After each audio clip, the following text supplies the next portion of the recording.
welcome to the coverage of the Cannes Film Festival right here only on Prudent Media.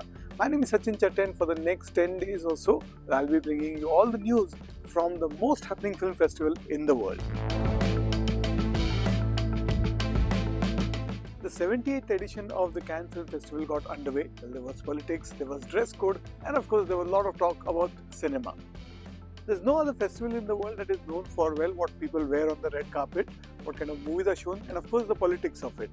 It was Zelensky, the Ukrainian president, who made an appearance in 2023 at the festival via satellite.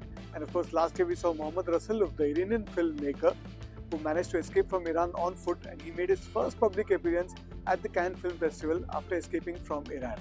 And this year, well, it was Robert De Niro who was honored with the honorary Palme d'Or, and he went after Trump in his speech. This year, the honorary Palme d'Or went to the legendary actor Robert De Niro, who received the award from Leonardo DiCaprio, who spoke of De Niro's support early in his career with the 1993 film This Boy's Life. The 80-year-old actor was quick to criticize Donald Trump in an impassioned speech. "In my country, we are fighting like hell for the democracy we once took for granted, and that affects all of us here because the arts are democratic," he said. "Art is inclusive. It brings people together, like tonight. Art looks for truth. Art embraces diversity, and that's why art is a threat. That's why we are a threat to autocrats and fascists." He made a reference to the tariff which the US president has announced on films made outside the USA. "You can't put a price on creativity, but apparently you can put a tariff on it," he added. Now, there have been murmurs about how this tariff business is likely to impact international productions and as a result also affect film festivals around the globe. But as it did with China, the film fraternity and film lovers will be hoping for another volte-face from the US president. The Cannes Film Festival is also known for its fashion, and when it comes to fashion, well, there are a couple of rules this year that the festival has introduced. One is there will be no nudity on the red carpet, and the second is those long train dresses will not be allowed. On the fashion front, the festival has announced several new regulations this year. With celebrities pushing the boundaries of their clothing, mainly the lack of it, there will be no nudity allowed on the red carpet or in any area of the festival. This decision is made for reasons of decency. Also, voluminous outfits, especially dresses with large train that hinder the proper flow of traffic of guests and complicate seating, won't be allowed.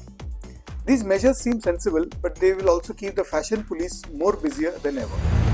After making history by winning the Grand Prix last year for her debut feature film All We Imagine As Light, Payal Kapadia is back in the news at Cannes once again. This time she is a part of the jury that will decide the Palme d'Or and of course the other awards in the main competition section. Payal Kapadia made her presence felt at the festival at the opening ceremony as a member of the jury for the main competition. This is the second year in running that the jury for the competition is being headed by a lady after Greta Gerwig last year. Actress Juliette Binoche is the jury president, and she is only the 14th lady in 78 years, and she is joined by other names like actresses Halle Berry and Alba Rohrwacher, filmmakers Carlos Regadas, Hong Sang-soo, Diodon Hamadi, and actor Jeremy Strong, along with writer Leila Slimani. Now, they will decide the winners from the 22 films that are going to be screened in the competition. The Indian representation at the Cannes Film Festival is slightly underwhelming this year. There is only one feature film which has been selected, and that is Neeraj Gaiwan's Homebound. Neeraj, of course, is no stranger to Cannes. His debut film Masan, which featured here in 2015, won a couple of awards in the Uncertain Regard section, and that's where his film is playing once again this year. So we'll keep our fingers crossed on that one. The other film, of course, is Aranya Din Ratri, the classic by Satyajit Ray, which has been restored by the Film Heritage Foundation. That will also be shown at the Cannes Film Festival this year. But as far as new films are concerned, there is only one feature film, which is Neeraj Gaiwan's Homebound. The Indian representation at the festival has only one feature film, and that is Neeraj Gaiwan's Homebound. He returns to Cannes with his second feature, which will be a part of the Uncertain Regard category. His debut feature Masan back in 2015 had also premiered at Cannes, and it took home 2 prizes. A restored version of Satyajit Ray's Aranya Din Ratri will also be screened in the Cannes Classic section, with Sharmila Tagore and Simi Garewal expected to attend the festival, and the film will be presented by author Wes Anderson.